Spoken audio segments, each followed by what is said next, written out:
Hey folks, it's Darth checking in with you again. Glad to be back here today. So, let's talk about episode 6. I had been hearing from people like Brandon Sanderson, some other reviewers, that episode 6, for people who got to pre-watch the show, they all thought that episode 6 was the best episode. And I'm kind of wondering if that's the episode 6 that I saw. Now, wait a second.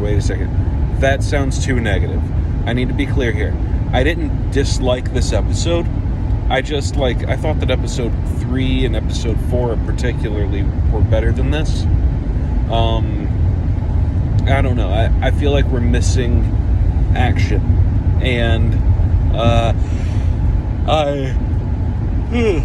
forgive me. I like the political drama and the intrigue of the show, and I like the characterization of people, but I don't know. These last couple of episodes have really felt like, from the perspective of somebody who knows the books and has kind of a general feel for what they're trying to accomplish in this first season, it felt to me like they ran forward really fast to get to this point, and then they just slammed on the brakes now that they got here, and now they have to just gun it again to get to the ending. And I'm a little confused about that, because this pace could be so much smoother if they weren't trying to have every episode be bookended with some rising stakes that lead into the next one and hook people again.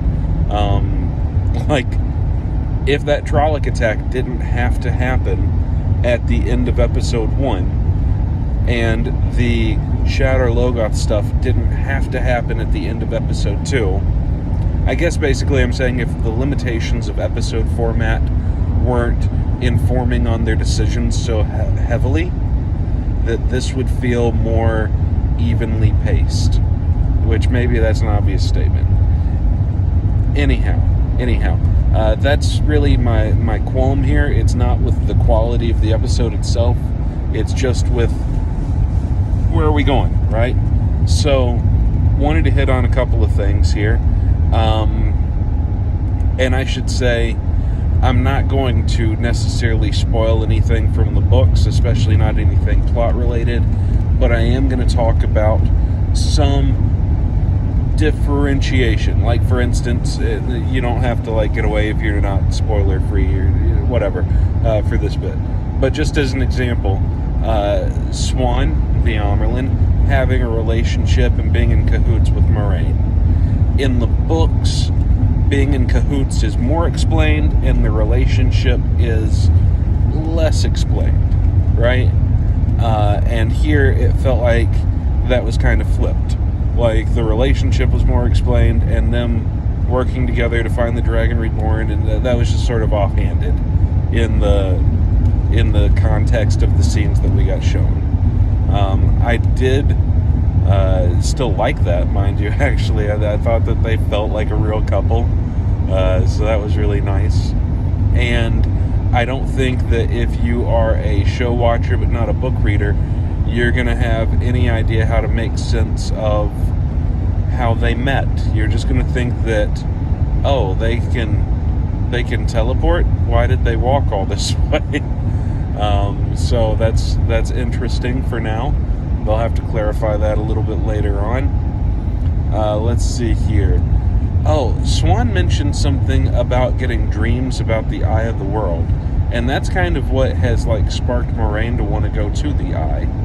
So I'm just wondering, has Siuan been getting those dreams of the guy with the fire in his eyes and mouth? Has she been getting those? Because if so, that's really interesting. And while we're on the topic of Siuan and Moiraine, I should say that those two actresses just chew up the scenes that they're in. I really liked Siuan's intro, actually. It's one of the weaker cold opens, particularly because of there's this one cut where she is channeling and her dad's talking to her, and then and immediately their house is burned down. And we just saw them leave their house, and then like a minute later she started channeling to help her dad who had one hand, and then boom, their house is burned down and the dragon's fang is scrawled on it. And that was jarring. That's maybe there's 30 seconds there that got trimmed in editing just because it didn't need to show 30 seconds of them fishing all day or something, but like it felt weird. I don't know if the lighting changed either. If it did and I missed that would have helped cue us in that it was later in the day. Anyhow, that's probably nitpicky of me. I do love her costume. Actually, all the costumes are on point this episode. Logain is great. Every scene that guy is in, I just want more of him. He reminds me a lot of in season 4 of Game of Thrones when we had what's he called? I know he's called the Viper in the show, but what is the actor's name? Pedro Pascal? Something Pascal. When he shows up, though. Pablo? I don't remember his name. But it's a popular name and it starts with P. Okay. In any case, when he shows up in season 4 Game of Thrones, that's what Logain feels like to me. He's just energetic and you like him every time you see him. I do think he's out for the season, though. I think that them leaving the White Tower officially means that we're done seeing Liandrin, we're done seeing the Amyrlin, we're done seeing all the other Aes Sedai. We're done seeing Logain. It's just going to be our cast moving forward and whoever they come across along the way. So that will be interesting. That sets up events in Book 2 pretty well and leads us to the conclusion of Book 1, which should be in the next 2 episodes. And a couple of other things that I won't talk about here. I'll talk about them later on in another video. But I got a kick out of some of the things in this episode. I was just cackling when Moiraine turned on Liandrin and told her about the man in North or South Harbor that she knew about. And Kate Fleetwood's face, she's a good actress, but that scene was great. Similarly, Moiraine said Siuan waits on only one woman and it is not you, because she can't lie. She would have loved to say that the Amyrlin waits on no woman, but she knew. She knew that Siuan waits on her and she can't lie, so she had to give something up there. Which actually leads me into something that I'm going to be a little critical of here. In this episode, in front of the entire hall of the tower, Siuan and Moiraine are working together, and we secretly know that from their interaction later in the episode. The hall obviously does not know, and Moiraine can't tell them because, as they said, they would get deposed and stilled if people found out that they were secretly trying to find the Dragon Reborn, the most important person to be born in human history, right? And a man who can channel it. That they would absolutely. Moiraine got banished. These people would get stilled, like Logain did, or gentled. They call it different things for men and women. They might even get executed, right? They'd get in super trouble for hiding this. So, but we know that they're working together because they told us that. We know that they'd get stilled, so that's why they're hiding it from the others, and more. We'll touch on that stuff later, of course. But it's just really, I think it could have been written better than to see two of these, high-profile, politically skilled individuals get sort of manipulated into trying to get them to reveal their plans, and Moiraine having to clunkily say that she won't tell anyone. Like, it sets up the drama later, but I feel like it could have been circumvented with an Aes Sedai answer. Or maybe that would have led them down a worse path. I don't know. Maybe that would have led them into revealing more than they wanted to, and Moiraine just kind of took it on the chin to avoid that, right? But, she could have said, I seek justice for my warder, or I've been hunting powerful channelers for the tower, or something like that. And those would be true things, but wouldn't have been, I cannot say. And then everybody's going, oh, you can't say. That's not very subtle or skillful to my mind. And frankly, neither is Moiraine saying the only one woman line, much as I like it. It's not. It gives up information, and we have established that she is a character that almost compulsively withholds information, right? So, I don't know. I thought the politicking there could use a bit tighter writing. Let's see here. There were some other things. I wish that Nynaeve is great. I love how stubborn she is. I wish the Amyrlin would have cut her down to size just a little bit more in the scene than she did. I was expecting that, because if Nynaeve is iron, that woman is supposed to be steel, right? So I'm sure that will happen at some point if those two interact again. It's going to be really interesting to see how that goes, because I liked them together.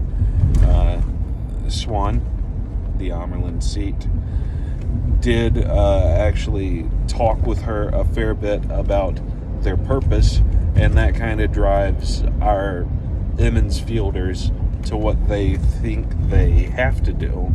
And we know that Aes Sedai can't lie, so, I suppose they do have to do it in a way if they have any sense of social responsibility.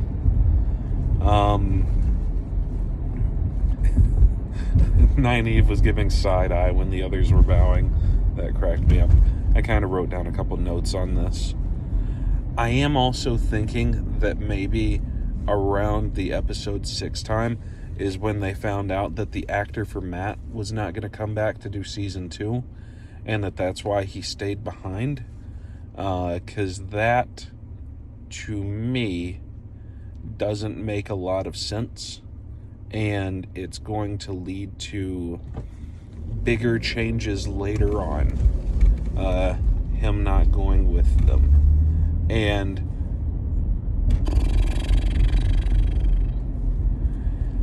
that, and the way that the dagger wound that Mat was suffering got healed, that stuff is really gonna cause some.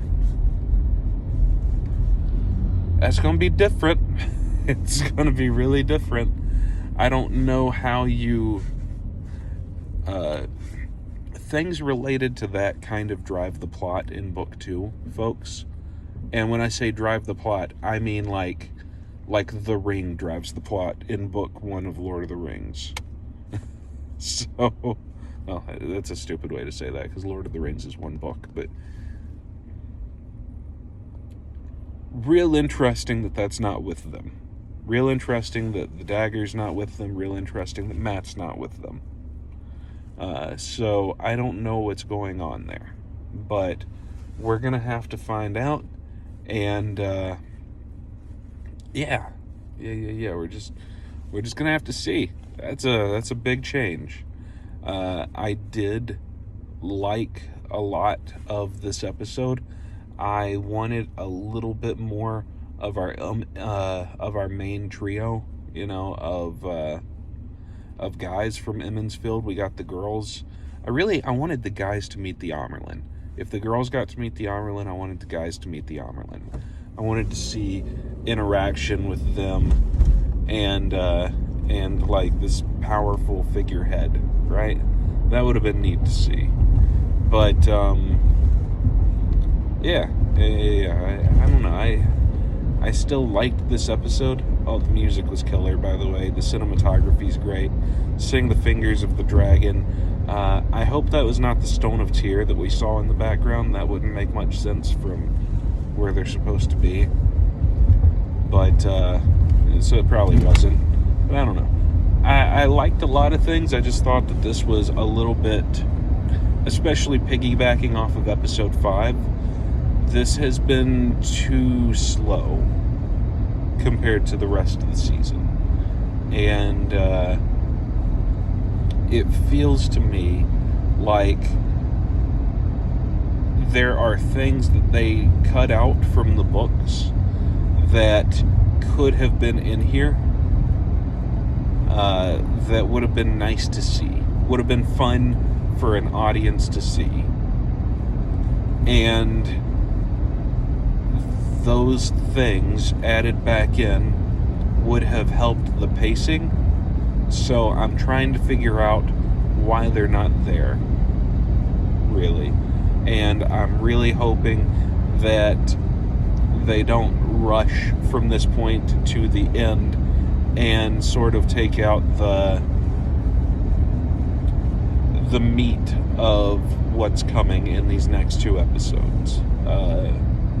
I won't say anything more than that, but overall I think this is, I'd give this episode like a 7, I think it's still a good episode, but a little slow for my tastes, lacking a bit of the subtlety that I would want from Aes Sedai, and